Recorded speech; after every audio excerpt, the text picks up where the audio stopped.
So today I'm going to talk about dysmenorrhea and an herb called Hu Suo.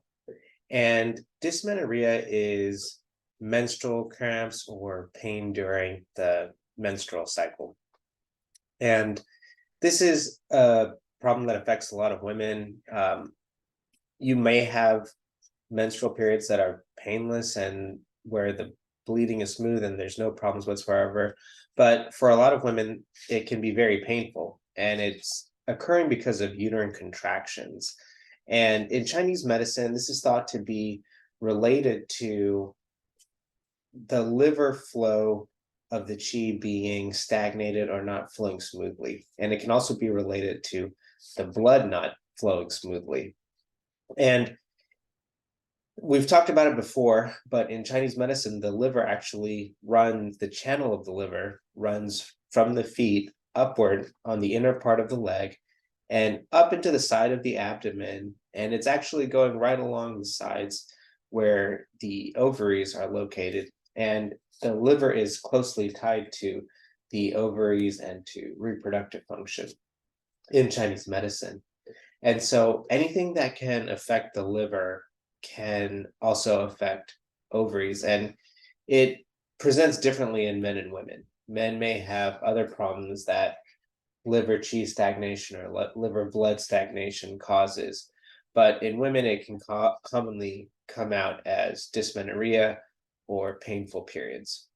And so both there are two aspects of that can also happen. It can affect the qi flow of the liver, which is, you can think of that as the energy of the liver that circulates throughout the whole body.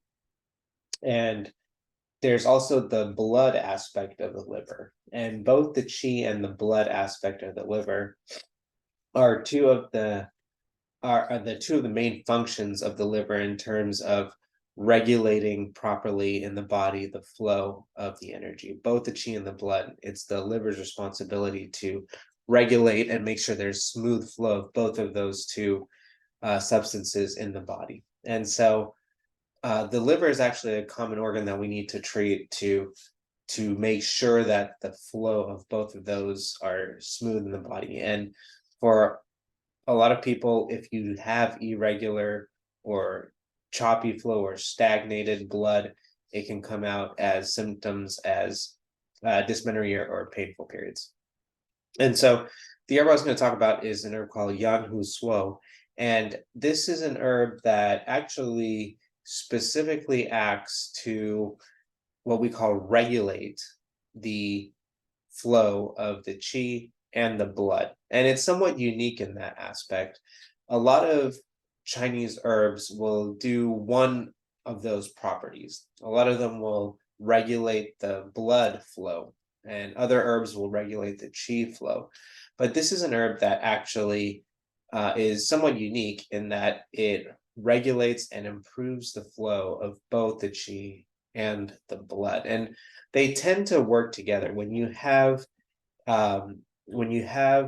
stagnation of one of those, either the qi or the blood, it can negatively impact the other.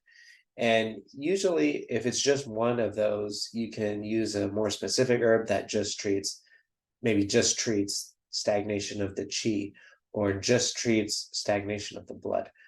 But there are some scenarios where you have both stagnation of qi and blood, or it can be difficult to differentiate in a person. Sometimes their symptoms can be very overlapping and difficult to tell just based on the description of the symptoms or just based on the exam. And so in those cases, Yan Hu Suo is actually a good herb because it covers both the stagnation of the qi and stagnation of the blood. And it is a warmer herb. We classify herbs in both warm and cool categories, and it is a warmer herb. So if you are a patient who has a cold condition and cold causing stagnation, then Yan Hu Suo is an excellent herb to treat the qi and the blood stagnation for your symptoms. It's also actually especially used for pain. So in Chinese medicine, you can have stagnation of qi and stagnation of blood. And Sometimes it may result in pain, but it can also result in other types of symptoms. You could have numbness, you could have tingling, you could have bruising, you could have bleeding.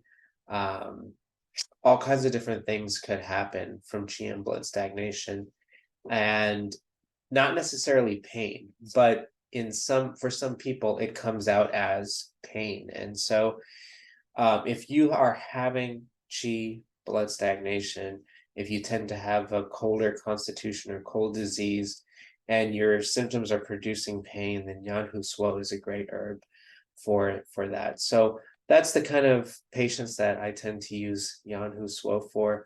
And if you do have dysmenorrhea or painful periods, and your symptoms match, then this would be a good herb for you.